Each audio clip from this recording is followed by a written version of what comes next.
Qədir gecəsi ilk olaraq oyaq qalmaq tövsiyə edilir. Biz əhya sözü işlədirik. Əhya dirilik mənasını ifadə edir.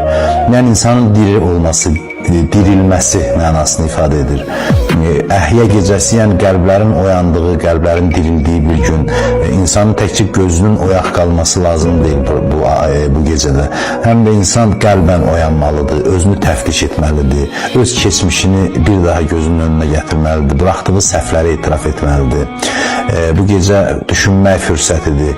Qədir gecəsində eyni zamanda müəyyən dualar edilir. Quran baş üzərinə qaldırılır, onun üzərində müəyyən anlar verilir Allaha. 14 məsumun adı çəkilir və öz dualarımızı edirik.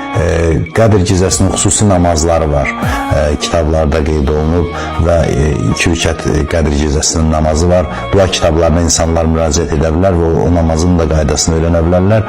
Hədislərdə qeyd olunub ki, namazı bitirən kimi Allahın özünü və valideynlərini bağışlayır.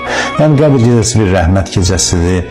İnsan müxtəlif əməllər edə bilər. Qədir gecəsi oyaq qalmamaq günah deyil, yəni yatmaq günah deyil.